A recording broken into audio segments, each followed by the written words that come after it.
Never stop being you, Greg. Real quick, Odyssey.com rewind. You missed anything? Monday, Stoney and I will be here with you too. Rico vacation. Free agency is going to be in full swing. Who the hell's got to be a Lion Monday? And we took you through it. We'll get back to it. But before we do anything else, I just want to put a warning out there. If you have children in the car, I need you to be aware we're going to say something that I don't know that you want them to hear. Correct. And I'm not telling you that it's salacious or sexual in nature. No, it's not, even though it's coming from my mouth. Correct.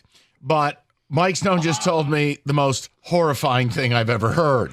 And it involves part of his dad's life's work, building a shopping mall that was only about 20 minutes from where I grew up. Yes. Mohawk Mall in Niskayuna, New York, right close to Troy, Schenectady, where you grew up.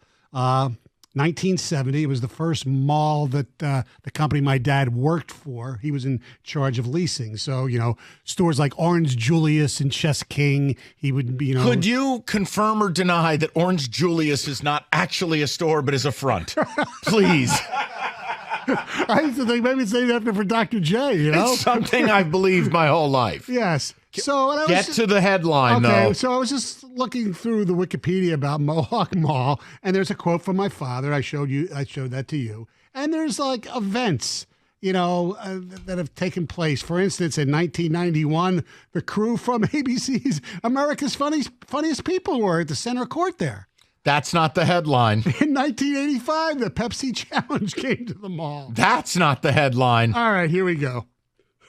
I don't know if you remember this, or hopefully Big G's listening. Maybe he remembers. I want to forget it. I'm going to try not to laugh. But it's okay. I'm pretty sure 40 years later you're allowed to. Yes. You ready, David? After Thanksgiving in 1986, children at the mall found out that... This is so, but you're going to hell. I've already been... Just read it. You got to read it. It's going to be hard. This is a low point for the show.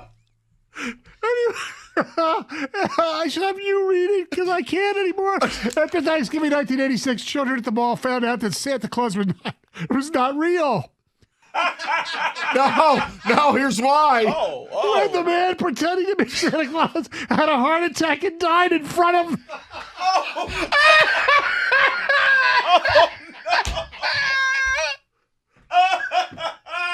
Santa, is that you? Can I still pull on your beard? Oh my God! Mommy, Santa's lying there. He's not breathing. Will I still get that wagon for Christmas? Oh my God! Santa dropped dead in front of the kids. Oh. You take that trip to the mall to get your kids ready for Christmas. Merry Christmas, Dad. I will ask my dad and my mom if they remember this story. Do you remember a store called the Dream Machine Barrel of Fun? No, I do not. Okay. I grew up poor. And the Dark Room, a video game arcade next to the pizza parlor. I'm going to tell you, it's one of the great injustices of today's children. They'll never know what an arcade was. Yeah, very true. I know. Oh, my God. They NBA also Jam. never know if Santa's real or not. Just pray that you never take your kid and Santa drops dead in front of him. I don't know how you get over that one. I know. That might take a few therapy sessions. All right. So, Red Wings trade deadline, as dead as the Santa at the Mohawk Mall in 86. Kenny, take me through your levels of disappointment here. I'm not overly upset. I didn't go into it with expectation. Now, okay, am I disappointed there's no clear path for Edvinson? Is that okay for me to be upset? Sure, absolutely. That's where I begin. That's my starting point. Because going into this, I thought, hey, this is a team that's taking on water right now. We saw them lose a couple of big games. This is, I believe, I'm not out of place here calling this a must-win tonight against Arizona. Oh, it's not. It is they at least got to get a point. By the way, Rico might be there. Yeah, no, I heard. I told him to send me a picture if he ends up going. I hope he does. I told him to start a fight. Rico, I want him to chest bump the glass. Rico at the Mullet Arena. Maybe you'll have an octopus. Throw it on the ice. Keep rolling. Anyway, Oh, yeah, no, my starting point is that there's no clear path for Simon Edvinson.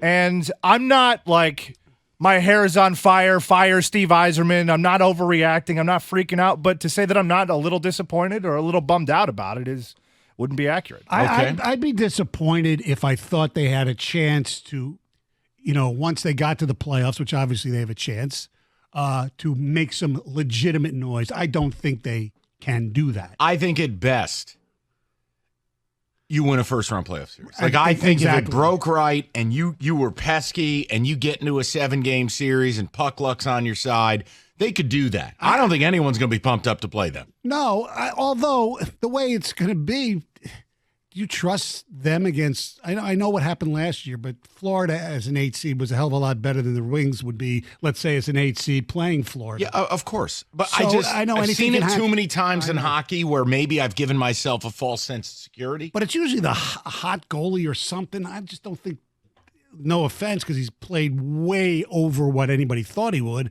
I don't think Alex Lyon is the guy that's going to all of a sudden win a series for you. But don't get ahead of yourself. If we don't make the playoffs, this trade deadline to me is a failure and should be counted against Steve Yzerman. I agree totally. But they have to get there. Got to get in. Right. If they don't get in, this is Next year is the heat will be starting to percolate a little bit. Now, Steve Botts will tell you, wait till year 13. David, some ticket text, please, and then we'll get to who said it. I'm dead. Literally. Get it? We're all going to hell, he said. I know. He made me laugh because he couldn't stop laughing. And then I just thought about, Santa, are you okay? Well, speaking of, someone does text in and says, I never knew I needed to hear Stoney laugh cry on the air. That was absolutely incredible. Can you imagine the absolute damage that did to those kids? Yeah. Yeah, I can imagine, yeah. Not only do you find out, certain things, but you saw a guy drop dead in front of you. Yes. That's a 2-for-1. Wow. Oh, LOL. I usually don't get to laugh that hard during the show. Thanks, guys. I enjoy it on my drive home. Are we allowed to laugh at something that morbid 40 years later? Damn right we are. Okay, I want to make sure. It's been so long. I think that family's okay now. Yes. We're good. How did Grandpa die? Yeah. Well, you see, he was playing Santa Claus, and he dropped dead and fell on a kid. I mean, what? That's unbelievable. I know. I'll call my dad during the break. I'll find out if he remembers this story. I would imagine that got some serious I would assume news so. coverage on News Channel 13. Oh, my God. Oh, my God. Somebody is saying that that was great radio, guys. I enjoy it. I also miss arcades here in the U.S. In Japan, they're all over the place still. All I was trying to say is kids today have no concept of how awesome the shopping mall was when you were a little kid. I know. As the father of daughters, though, I'm kind of glad that when they were, you didn't have to worry about, your kids at a mall, because that was a... Yeah, now forget it. I mean, it's you can't let kids out of your sight. The world is effed. All right, David, anything uplifting to Thank you. That was very encouraging with my 3 boys. I thank you for that. Well, it's true. You can't let them out of your sight of the job. Oh, the no. boys are okay. No, you can't let them out your sight. Someone else says, next, Stoney will update us on the Easter Bunny and what happened to him in 1984. At what mall? Yes. My God. All right, let's get to who said it. We still got football to talk about. We still got Lions free agency. We got a lot left to do. Who said it? Coming up next.